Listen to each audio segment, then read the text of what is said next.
learning Quran together. بسم اللہ الحمدللہ والصلاۃ والسلام علی رسول اللہ۔ سورہ البقرہ آیت نمبر 80۔ وَقَالُوا لَن تَمَسَّنَا النَّارُ إِلَّا أَيَّامًا مَّعْدُودَةً قُلْ أَتَّخَذْتُمْ عِندَ اللَّهِ عَهْدًا فَلَن يُخْلِفَ اللَّهُ عَهْدَهُ أَمْ تَقُولُونَ عَلَى اللَّهِ مَا لَا تَعْلَمُونَ۔ وقالو اور انہوں نے کہا، لن ہرگز نہیں، تمسنا چھوئے گی ہمیں، النار آگ، الا مگر، ایامم دن، معدودہ گنے چنے۔ اور انہوں نے کہا کہ جہنم کی آگ ہمیں ہرگز نہیں چھوئے گی مگر گنے ہوئے چند دن۔ اس سے مراد یہ ہے کہ آگ ہمیں تھوڑے دن ہی بس چھوئے گی، پھر ہمیں آگ سے نکال لیا جائے گا۔ ان کے اس عقیدے کی وجہ یہ تھی کہ وہ اپنے آپ کو اللہ تعالیٰ کا لاڈلا سمجھتے تھے۔ یہودی کہتے تھے کہ دنیا کی عمر 7,000 سال ہے اور ہم ہر 1000 سال کے بدلے ایک دن دوزخ میں رہیں گے۔ اس لحاظ سے جہنم جانے کی کل مدت 7 دن بنتی ہے۔ اور ان میں سے کچھ لوگوں کا خیال یہ بھی تھا کہ ہم نے 40 دن گائے کی جو عبادت کی ہے، اس لیے 40 دن جہنم میں رہیں گے۔ یہود کے اندر عقیدے کی خرابی کی وجہ سے سرکشی آ گئی تھی، اور وہ سمجھتے تھے کہ نافرمانیاں کرنے سے ہمارا تو کچھ بگڑنے والا نہیں ہے اور نہ ہی ہمیں کوئی پکڑنے والا ہے، اس لیے وہ اپنی نافرمانیوں پر مطمئن رہتے تھے، اور اپنے آپ کو وہ نبیوں کی اولاد ہونے کی وجہ سے یہ سمجھتے تھے کہ ہماری نافرمانیوں پر ہمیں نہیں پکڑا جائے گا۔ کل کہہ دیجئے، اتخذتم کیا لے رکھا ہے تم نے، عند اللہ اللہ کے پاس، عہدن کوئی عہد، فلن تو ہرگز نہیں، یخلفو خلاف کرے گا، اللہ اللہ، عہدہ اپنے عہد کے۔ کہہ دو کہ کیا تم نے اللہ تعالیٰ سے کوئی عہد لے رکھا ہے تو وہ اپنے عہد کی خلاف ورزی کبھی نہیں کرے گا۔ اللہ تعالیٰ نبی پاک صلی اللہ علیہ وآلہ وسلم سے کہہ رہے ہیں کہ اے رسول ان سے کہہ دو کہ کیا اللہ تعالیٰ نے تم سے کوئی وعدہ لے رکھا ہے؟ اگر ایسا ہے تو پھر اللہ تو کبھی وعدہ شکنی نہیں کرے گا۔ کیا تم ایسی بات کہتے ہو جس کی حقیقت سے خود ہی ناواقف ہو؟ علم کے بغیر اللہ تعالیٰ کے ذمہ کوئی بات لگانا سب سے بڑا گناہ اور سب سے بڑی برائی ہے۔ کیا رسولوں پر ایمان لا کر اور ان کی اطاعت نہ کرنے کا اللہ تعالیٰ سے کوئی عہد لے رکھا ہے تم لوگوں نے؟ اگر واقعی ایسا ہے تو اللہ تو اپنے وعدے کی کبھی خلاف ورزی نہیں کرے گا۔ ام یا تقولون، تم کہتے ہو، علی اللہ اللہ پر، ما جو لا نہیں تعلمون تم جانتے، یا پھر تم اللہ تعالیٰ پر ایسی بات لگاتے ہو جو تم خود نہیں جانتے۔ اللہ تعالیٰ نے خبر دے دی کہ اگر انہوں نے اللہ سے نجات کا وعدہ لیا ہوگا تب تو ان کا وعدہ درست ہے، لیکن اگر وہ بہتان لگا رہے ہیں اللہ تعالیٰ پر تو پھر عذاب اور رسوائی ہی ان کا مقدر ہے۔ بلا من کسب سیئۃ واحاطت بہ خطیئتہ فاولئک اصحاب النار ہم فیہا خالدون۔ بلا کیوں نہیں، من جس نے، کسبہ کمائی، سیئۃ کوئی برائی، احاطت اور گھیر لیا، بھی اس کو، خطیئتہ اس کے گناہ کو، سیئۃ ایسا گناہ جس پر عذاب کا وعدہ ہے، یعنی شرک، و احاطت بھی خطیئتہ یعنی وہ اپنے گناہوں کے ساتھ مر گیا، مطلب یہ کہ برائیوں نے اسے اپنے گھیرے میں لے لیا۔ پہلی بار برائی کرنا مشکل ہوتا ہے، لیکن ایک کے بعد جب ایک انسان برائی کرتا رہتا ہے تو پھر اس کے لیے برائیوں کے راستے کھل جاتے ہیں، جیسے ایک جھوٹ سے کئی جھوٹ کے راستے کھلتے ہیں، اور اس طرح پھر انسان جو ہے ان برائیوں کے چکر میں پھنس جاتا ہے۔ تو قرآن مجید نے ایسی ہی برائیوں کو انسان کی کمائی کہا ہے، کیونکہ وہ اپنی زندگی کا قیمتی وقت، صلاحیتیں، اپنی قوتیں، مال سب اس پر لگاتا ہے، تو ظاہر ہے پھر یہ اس کی کمائی ہے، اور یہ اللہ تعالیٰ نے اس کو بری کمائی کہا ہے۔ فاولئک تو یہی لوگ ہیں، اصحاب النار آگ کے ساتھی، ہم وہ، فیہا اس میں، خالدون ہمیشہ رہنے والے ہیں۔ یعنی شرک ایسا گناہ ہے جو ہمیشہ کے لیے جہنم میں رہنے کا سبب بنے گا، جبکہ اہل توحید جو کہ اللہ کو ایک ماننے والے اور اس کے ساتھ کسی کو شریک نہ کرنے والے تو جہنم سے نکال لیے جائیں گے۔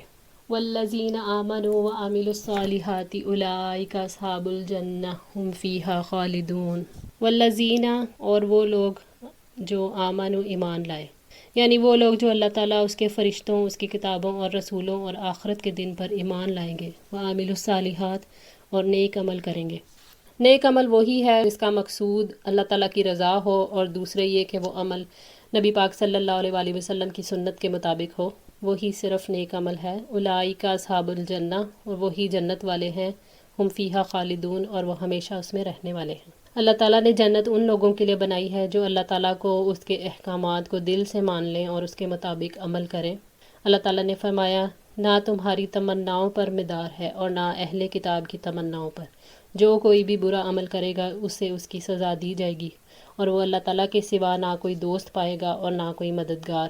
اور جو بھی نیک اعمال میں سے کوئی عمل کرے، مرد ہو یا عورت، اور وہ مومن ہو، تو یہ لوگ جنت میں داخل ہوں گے، اور ان پر کھجور کی گٹھلی کے شگاف برابر بھی ظلم نہ کیا جائے گا۔ سورہ النساء آیت نمبر 123 124۔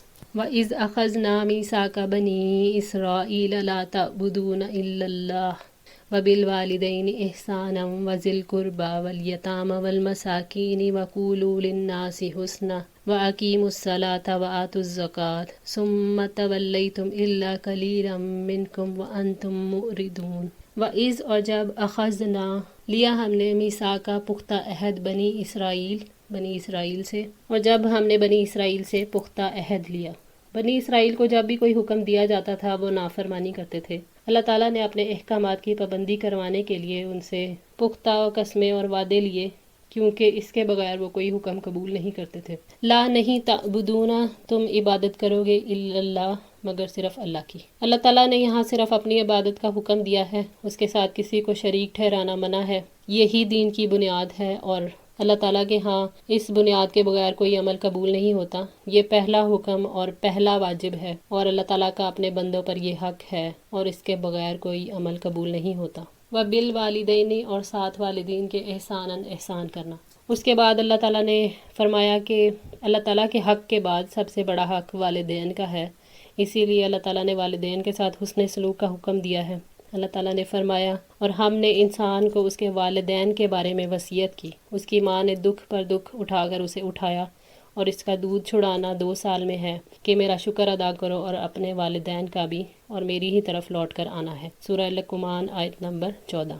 اسی طرح نبی پاک صلی اللہ علیہ وآلہ وسلم سے پوچھا گیا کون سا عمل افضل ہے؟ آپ صلی اللہ علیہ وآلہ وسلم نے فرمایا وقت پر نماز پڑھنا۔ پوچھا گیا پھر کون سا؟ آپ نے فرمایا والدین کی فرما برداری کرنا۔ پھر پوچھا گیا اس کے بعد کون سا؟ تو آپ صلی اللہ علیہ وآلہ وسلم نے فرمایا اللہ تعالیٰ کی راہ میں جہاد کرنا۔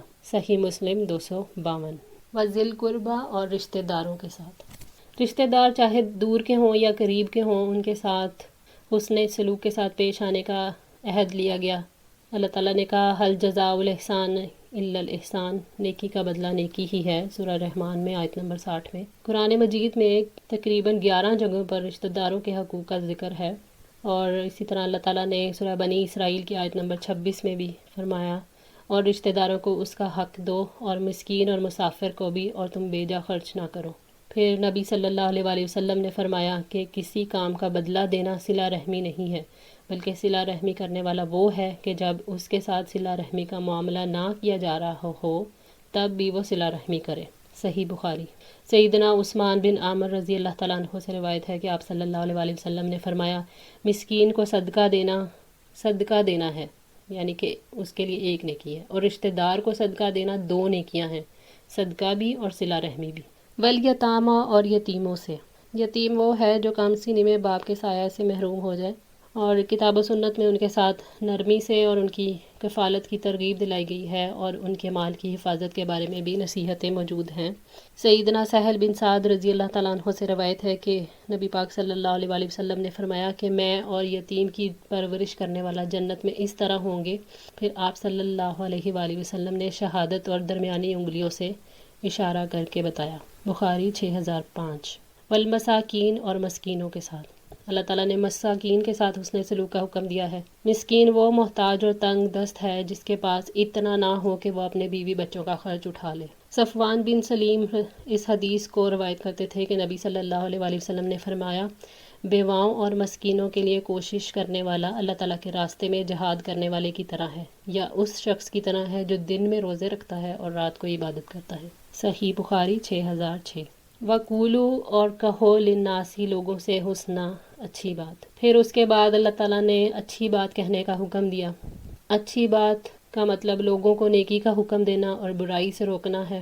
سیدنا ابو ذر رضی اللہ تعالیٰ عنہ سے روایت ہے کہ نبی پاک صلی اللہ علیہ وآلہ وسلم نے فرمایا چھوٹی سے چھوٹی نیکی کو بھی حقیر نہ جانو، چاہے نیکی یہی ہو کہ تم اپنے بھائی کے ساتھ مسکراتے چہرے کے ساتھ ملو۔ صحیح مسلم۔ پھر سیدنا انس بن مالک رضی اللہ تعالیٰ عنہ نے بیان کیا کہ نبی پاک صلی اللہ علیہ وآلہ وسلم نہ گالی دیتے تھے، نہ بدگو تھے، نہ بدخو تھے اور نہ لعنت ملامت کرتے تھے۔ اگر ہم میں سے کسی پر ناراض ہوتے تو اتنا فرماتے، اسے کیا ہو گیا ہے، اس کی پیشانی میں خاک لگے۔ بخاری 6031۔ اچھی بات میں لوگوں کو علم سکھانا، ان میں سلام پھیلانا، خندہ پیشانی سے مسکرا کر ملنا اور دیگر اچھی باتیں اس میں آ جاتی ہیں۔ یہاں تک کہ اللہ تعالیٰ نے کافروں کے ساتھ بھی برا کلام کرنے سے منع کیا ہے۔ اللہ تعالیٰ نے سورہ العنکبوت کی آیت نمبر 46 میں فرمایا، اور تم اہل کتاب سے جھگڑا نہ کرو مگر انتہائی احسن انداز میں، سوائے ان لوگوں کے جنہوں نے ان میں سے ظلم کیا، اور کہہ دو کہ ہم اس پر ایمان لائے ہیں جو ہماری طرف نازل کیا گیا اور جو تمہاری طرف نازل کیا گیا، اور ہمارا معبود اور تمہارا معبود ایک ہی ہے اور ہم اس کی فرما برداری کرنے والے ہیں۔ وَأَقِیمُوا الصَّلَاةَ، اور نماز قائم کرنے کا۔ اللہ تعالیٰ نے بنی اسرائیل سے نماز قائم کرنے کا وعدہ لیا۔ اقامت صلاۃ سے مراد وقت کی پابندی، وضو کی تکمیل، ارکان اچھے سے ادا کرنا، قرت، خشوع اور خضوع اور توجہ سے دل لگا کر نماز پڑھنا ہے۔ نماز دین کا ستون ہے، تقوی کا راستہ ہے، اللہ تعالیٰ سے تعلق مضبوط ہوتا ہے نماز کے ذریعے۔ وآتوا الزکوٰۃ، اور زکوٰۃ ادا کرو۔ بنی اسرائیل کے دور میں بھی نماز کے ساتھ ساتھ زکوٰۃ کا حکم تھا۔ سیدنا ابن عباس رضی اللہ تعالیٰ عنہ کا قول ہے، اللہ تعالیٰ نے ان کے مالوں پر زکوٰۃ فرض ٹھہرائی تھی اور یہ محمد صلی اللہ علیہ وآلہ وسلم سے پہلے ان کا طریقہ تھا۔